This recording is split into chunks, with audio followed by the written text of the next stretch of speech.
messages on the old Instagram, wasn't it? Yeah, on Instagram. So I've been following you for a while, Well, and I thought, why not? Let's drop you a message and try and get on.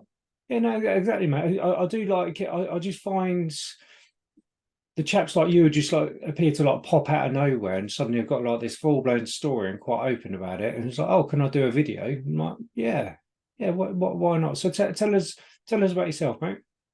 Yeah, so 34 years of age now. Been struggling with depression, anxiety since I was 27.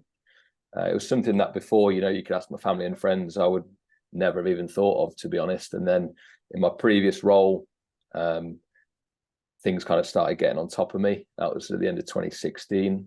So started 2017, I had a complete nervous breakdown basically in my bedroom. I remember just lying on the floor crying my eyes out, and my parents coming in and not being able to explain why. And that's when I thought, something's not quite right here. So started taking citalopram at the time, quite a low dose, and then kind of battled through it over the next couple of years. And then things kind of came to a head around 2020, 2019, 2020. I turned 30, nothing to do with that, but I had a bad knee injury, and then COVID happened. So I couldn't, you couldn't exercise or anything like that. And I'd always loved being around people. I hated being in lockdown, hated not exercising or being around my friends. So I had a knee operation, and I was throwing myself into like rehab and stuff. And then 2021 was just like the worst year of my life. Split up with my partner of 7 years, something I'm still kind of dealing with now. 6 months later, lost my job. Actually took redundancy for kind of personal reasons, but I was struggling to get another role anywhere. Yeah. Then my mum was diagnosed with Parkinson's and leukemia at a very similar time, which I'm sure she won't mind me saying. And then I also ended up being involved in an incident in a pub where I got hit with a glass. Nothing to do with me. It just hit me, and it felt like everything was just spiraling out of control, mate, to be honest. And you know where you're doing everything you can, and you think it's all out of my hands. I don't know what to do. I changed medication a couple of times, pregabalin, sertraline, venlafaxine. And this year kind of thought, right, I need to do something, not drastic, but I need to really try and turn the tide. So yeah, thought I'd throw myself right into the deep end there, mate. But yeah, last 7 years I've been battling with it. It's at the minute it's good, to be honest. But you have good days and bad days, and touch wood, this year has been more good days, and I've managed to actually get off the medication at the minute. So that's been a challenge. But yeah, it's been a tough few years, and like I say, it's not something that I ever thought would be I would be afflicted by, and I am now. So I kind of was eager to learn more about it and speak out about it and try and help other people that might be feeling the same, especially men, because as we know, men don't tend to talk about it as much. No, they don't. I don't think anyone, because I don't think anyone's really closer to work out why. No, I don't, to be honest. I'm strongly. After I don't know how many videos I've done, man. I think it's like 200 odd videos now. It's flying through, and then obviously the group ones, and I'm in schools and the NHS and all that kind of whatever. It doesn't really matter. I have a lot of conversations, so I'd like to think I've got a lot of feedback from all walks of life. I think it's in our DNA. It's got to be. I think it's in our. I really do. I think it's in our DNA that if we can't fix stuff and work out a solution ourselves, we shut down. It's that fear of failure. Yeah, there is a stigma with society. Let's not beat around the bush. We had a post what went semi-viral when I just did a post about what was it? How do you deal with your anxiety? Some comments were really, really good. You go, Ben, I purposely, as you know, we did a paid post on it just to refresh the page or whatever else. We got a few trolls. We're gonna get we aimed it at men, blah blah. It's just gonna happen. But there were some people just like, oh, don't be a wuss and man up and all this kind of stuff. It's just like, okay, fuck yourself. But it's just there's some really good. So I think what I'm saying in the real, but there is still a little bit of stigma there.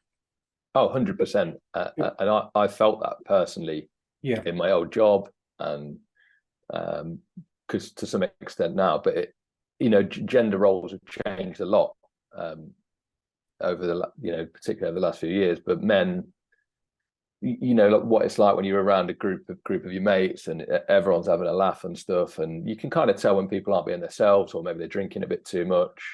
Yeah. But I kind of thought, well, if I feel like this, and I never thought I would, then surely one of my mates feels like this or has felt like this, but nobody talks about it. No, And yeah, I mean, it's perfectly normal. It's perfectly normal to feel that way. yeah, and I'm really starting to think it's, like I said, I don't keep repeating myself, so I apologize. It's in our DNA because we don't know how to fix it. And Yes, I think so. men are fixers. It's nothing to do with stereotype. I think it's just the way it's just our DNA. We're designed to fix stuff, aren't we? And I don't. I'm sure someone might think that's being sexist, or whatever else. It's not. It's just I've had so many conversations, and it's the same conversation over and over again. It's just like, and I've asked people quite frankly, I'm like, well, why didn't you speak to somebody sooner? I was like, oh, I just tried sorting it all out, and I just couldn't do it. And then they end up on the bedroom floor, sobbing their heart out of having a nervous breakdown. Yeah, exactly. And you know, even now, like I say, it's been 7 years. I still, I mean, I've come to terms with the fact now that, well, I might feel like this forever. I might not, but Yeah. there are avenues to go down where you can at least alleviate it or help how you feel. And like you say, I think men kind of supposed to be seen as like a kind of macho figure or a dependable figure, especially. I mean, you know, I haven't got a family, but especially if you've got kids and a wife and stuff, I mean, it must be very difficult to be open and just say, look, I don't know why I feel like this. I mean, I had a decent job. I was living in London with a friend. You know, I was with my girlfriend for quite a long time. Just started making bad decisions, and I wasn't fulfilled. I wasn't happy, and I just didn't know what it was. Because a few years before, I thought, right, this is brilliant. I've got everything that I want. Yeah. And then when it was there, it was like, well, what's next? And I just wasn't happy. I didn't know what it was. And like I say, I started doing things that I wouldn't normally have done. And then, I mean, I started taking medication, which I wasn't open about at all. I am now, but I didn't want to admit a sort of weakness, really. You know, and I know it's like the old cliche: if you break your leg or whatever, you take tablets, you take ibuprofen or codeine or whatever. So if you're not well mentally, why wouldn't you take tablets? But I found it just numbed my emotion completely. I wasn't too high or too low. It's weird now not taking them because it's the complete opposite. But yeah, I think like you say, for men, they're just not used to being in that situation and don't know where to turn, to be honest. I think that probably see it as a weakness to go to a therapist or take your medication. And I just don't think that men want to admit that. Yeah, no, absolutely. And I think I think this was like the trigger point when I first started MANUP and founded it, whatever, is when I said, well, I'm going to call it MANUP. So many people just like, you can't call it that. You'll be part of the problem. We still get it now, very, very rarely, because we've got quite a big following, most on Facebook. Very, very rarely. But we do get some people like, you shouldn't be calling that. But it goes back to that thing. Do you know what the true meaning of MANUP is in the Oxford Dictionary? No. Is to be brave enough to deal with an unpleasant or an awkward situation. I mean, I can't believe it's even in the dictionary, to be No, honest. it's I didn't. Is when I only found out because I was googling stuff, and we can clearly say that the Oxford Dictionary is like our Bible with the English language. That's our go-to. It's clearly in there, and I believe it's been in there since 1864. A long time then. Yeah, yeah, and it's. I mean, I remember playing football last season, and a lad, a tackle went in or something. A lad turned around and went, "Oh, man up, mate!" And I just thought, it never even crossed my mind before, that kind of phrase. And I just thought, hang on, come on, no, exactly, yeah. You know, you don't know anything about me. I don't know anything about you. No, exactly. That's why we called it Man Up, because we're trying to take it back to the true meaning, which is be brave enough to deal with an unpleasant or an awkward situation. And you know what? Speaking to your mum, your missus, your dad, your fella, doesn't really matter what it is. I don't know. I don't think there's much braver than a bloke saying, "Do you know, my life's a bit crap at a minute. Can you help us out?" Yeah, completely agree. I think that's quite a strong thing to do. But I don't know whether society. There are some dickheads out there, but I don't know. I can't work out whether it's society's part of the problem or whether we're actually the problem ourselves. I think that bit is the hardest thing to do, and I think, like you say, it is the strongest thing to do. And I've got a friend who did the same last year. Just sent a message. You know, he's always the life and soul of the party. You'd never have you never have known. He just sent a message and was like, lads, I really need you. I'm really struggling. Good And on I you. just thought I got so much respect for him because everybody knew. And it didn't change anything in terms of, you know, you'd laughing and joking down the pub and still taking the piss out of each other. Yeah. But you just knew that if he needs me, I'll be there for him, and the other way around. And all it took was that one message. But I think, like you say, that's definitely the bravest thing and the hardest thing to do. And I think once you've cracked that and you're open and you're happy to talk about it, I think exactly. some people are a bit shocked about it, like, oh, you're so open. Yeah. So, but once you've done that, you can't be defeated. Do you know what I mean? You're like, well, I'm going to tackle it head on and I'm going to just be open and honest. And it takes a weight off your shoulders completely, I think. Yeah, no, absolutely. But I think it also goes back, even when I've done it, because obviously I have to do my due diligence of everyone I ever know, because I have to make sure you're not like some secret neo-Nazi from 1975. do you know what I mean? That's cancel culture these days, isn't it? But it's just I don't know why I said it like that, but anyway. So even with you, like I saw like your profile and like your bio, I was like, oh, okay, this. I'm going to be honest with you. I have to go, right, okay. Is the story going to be valid, or is this somebody wanting to promote their new therapy service and all this kind of stuff? And actually, I looked at your stuff straight away. I was like, oh, this somebody wants to give advice about mental health rather than lived it, because you don't look the part. Yes. Yeah. So, I mean, I'm only on Instagram. I deleted all the social media platforms. Good on Actually, you. actually work in the industry. So, I think that originally was part of the problem, was that there was no downtime, no, you know, it's always on. And I couldn't really get my head around that. So yeah, when I left my previous job, I actually started studying psychology and neuroscience of mental health. Really helped me understand myself and what's going on and the wider problem. And it's absolutely fascinating. And then, like you say, once you've got that lived experience of it, I mean, you know, I've been to therapy. It wasn't for me. I've taken medication. It helped. This year, I thought, right, I'm going to do certain things to help myself. So I exercise every day. I still drink too much, but you know, you've all got these kind of weaknesses. Yeah. I do cold showers, ice bath. I drink greens every morning, like just anything to help. It basically was anything to try and help. I presume those greens vegetables, not the. Drink that. I mean, I never thought I'd be doing things like that. Yeah. And I just thought, you know, if I'm not going to look after myself, then who else is going to look after me? You know, I've got no chance. And I don't think it's like taking, like, nothing I say is gospel by any means, but there were just little things that I do to try and help. And even if it's a placebo effect, as long as it. That's a very point. And that's something we shout about. You need.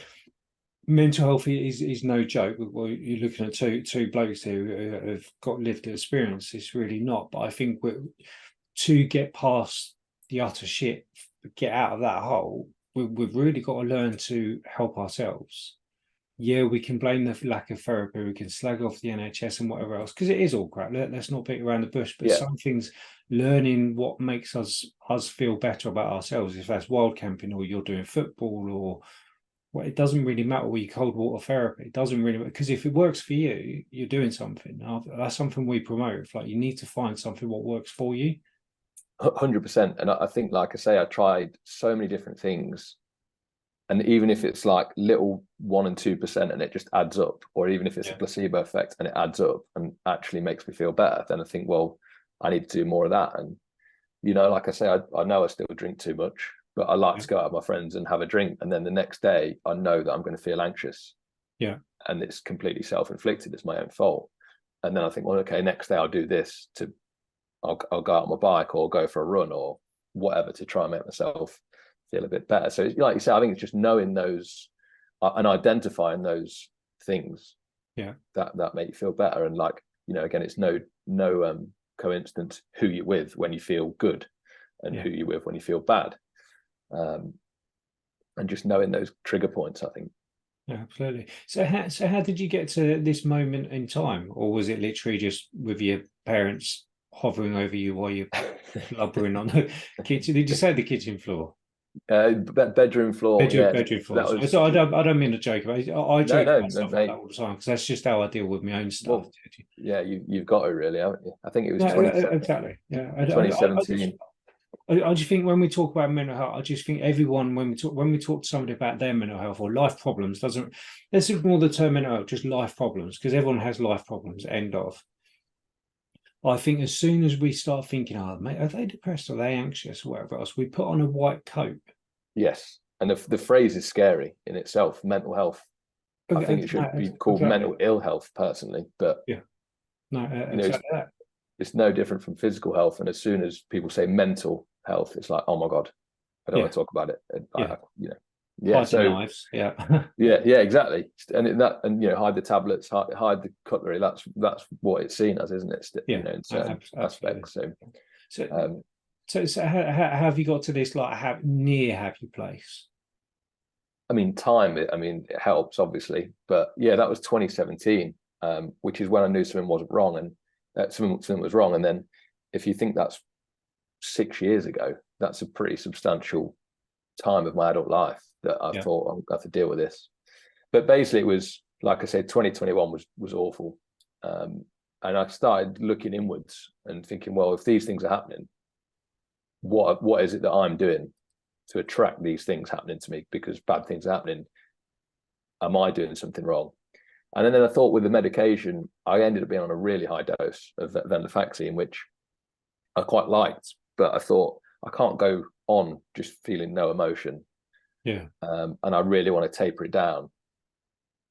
And then I just thought, you know, like I say earlier, like make sure I exercise every day, make sure I eat a little more healthily than I do, drink slightly less than I was before. Let's try cold therapy, let's try CBD oil, let's try all these different things. And whether or not, like I said, it's a placebo, but in myself, I started to feel better every day. And even now, I know, like you, I'm sure you will. I just take each day as it comes and not look too far ahead, not get too worried about the future. Just try and stop thinking about things that happened in the past. Just try and be present in each day. And like I say, it's an ongoing battle because you know that you can fall back into the trap. Yeah. And you just hope that one day you get to a point where that's completely gone. But yeah, I don't know. It's probably a combination of things, and a lot of time, I think, is probably the reason why at the minute I feel a lot better than I have done before. No, good on you, mate. I say it sounds to me like you found stuff what works for you, and you're willing to try new stuff as well. And it goes back to that thing, isn't it? If people watching this, I guess, is just if they're just like, well, it's easy for you guys to say, blah blah blah. Well, actually, if you're trapped in that pity party, and trust me, I've been there more than 50 times. I swear, it must be well over that. I had to make that snap decision and go, right, okay, I can either stay in a pity party or I need to get out and do something. And it's a horrible, I hate saying that, I really do, but for me, it really is. I have to go, right, okay, I'm going to jump on my motorbike, I'm going to go camp. I need to do something to not, because if I stay in bed or just sit there watching Netflix, you know, it's like, well, doom scrolling or whatever else, I'm just going to get stuck there. 7 hours have gone and I've not actually done anything. Yeah, and I was exactly the same on Sunday or Monday. I was the same, just in bed all day. Yeah. Curtains closed, don't want to see anything outside. And I knew the reason why was because I drank the night before. Yeah. Been out with my friends, which was great, but it was like there's two sides to every coin. So yesterday I thought, right, I need to get out and run all day. Yeah. To kind of counterbalance it, I suppose. But yeah, you need. I know, like you say, it's difficult because you don't know everyone's problems. But I think if you identify a trigger point that's going to make you feel bad, try and minimize it as much as possible. And if you notice, like yourself, I'll go out on my motorbike or I'll go camping, I know I'll feel better there. Yeah. They end up kind of becoming a bit more non-negotiable, where you're like, I need to do that for my mental health. Yeah, no, absolutely. Even with my wife or whatever else, she used to hate me doing if I was going racing motorbikes like on tracks and all this kind of. She used to hate it when we first got together. Now she knows it's really good for my mental health. Just to switch off, even like the wild camping and whatever else. I think that only works because I'm wanting to talk to her. Yes, and again, like like I say, I'm not with anyone at the minute, and the reason for that is because I don't think I can be, because I'm not in that place. So yeah, being open and honest and saying, look, I actually need to do this, because otherwise, for the next few days, I'll be mentally, I won't be in the right place, and then your relationship suffers, and then everything else suffers. If you just give me 2 hours to go out on my bike, Yeah, I'll come back and I'll be absolutely fine. It'll be beneficial for both of us. But you've got to have that open, understanding relationship. yeah. No, you got to. It's goes back to the core man up, isn't it? Being brave enough to deal with an unpleasant or an awkward situation. Yeah. And like I say, with gender roles these days, like, you know, people might say it's kind of an archaic way of looking at it, but like you say, the reason the phrase "MANUP" is obviously originated from is for that.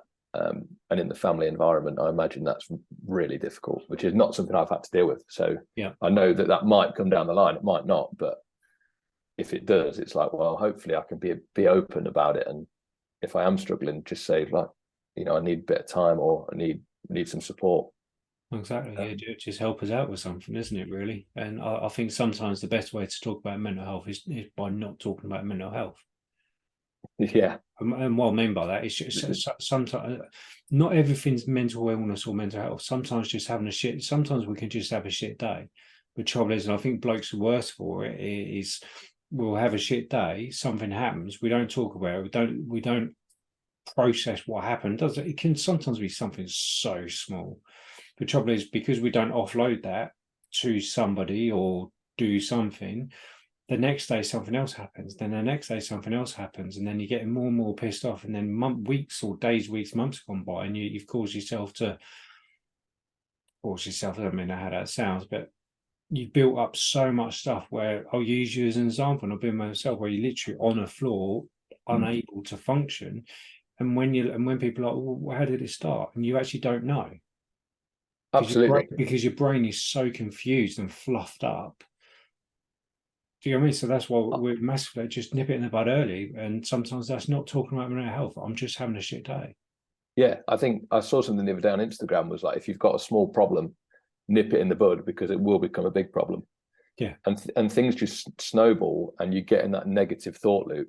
And like exactly what you said, it might be a little thing, but you notice it, and then a day later something little happens and you notice it, and you almost start looking for negative things happening.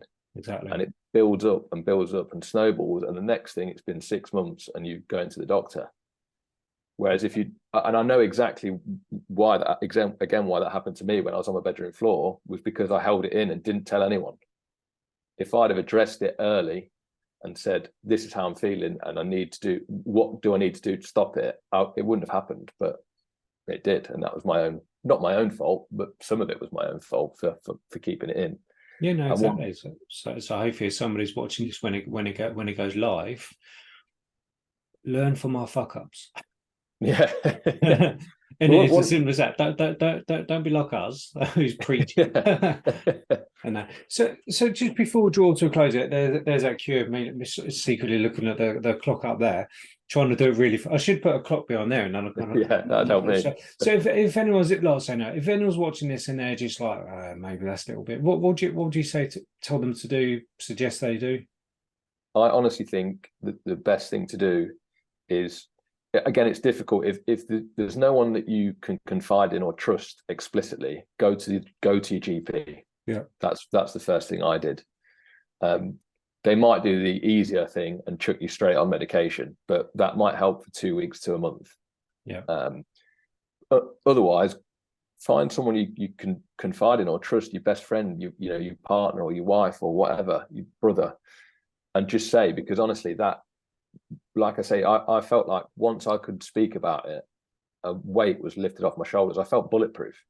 It's like, well, no matter what anybody says, it doesn't matter, because I'm being honest and open myself, rather than living a lie or keeping secrets or, whatever it may be. So it's the hardest thing to do, don't get me wrong, and it's the bravest thing you can do, I think. But once you have done it, I think you notice the difference within 5 minutes. You just feel better straight away, because it feels like you've got an ally, you've got someone there to help you. I'd have to agree with that. I think it also goes. Somebody said the other day, was most people like to refer to themselves as like they're very honest, they've got integrity, blah blah blah blah blah. But that normally means how they want other people to see them. Yeah. I think you've just said something. I'm probably going to say it in a really bad way, but you just said something on there that really, it's just like no one can say they're honest if they're not willing to be honest about themselves to themselves. Yeah, you have to address that head on, which I didn't. Yeah. Which is kind of why I ended up in a bit of a hole. But like I said, I think once you can do that, and you're not afraid, I guess, of how the world perceives you, how other people perceive you for being, oh, you know, you're weak because you need to take tablets or whatever. Yeah. Some Well, people are going to think that, but you know, exactly. But I would say if people are going to think that and being a bit judgy, you have to question whether you need them in your life. I was about to say you don't need them, Yeah. and then you'll feel that, well, at least I'm being honest with myself and I'm living. You know, I might not be happy with what's going on, but I'm honest and open with myself, and you will feel so much better. And if you've got someone in your corner, because depression and anxiety lies to you and says that you're on your own and you're the only person in the world that feels like this, when you're not, you're really not. And you've got someone in your corner to help.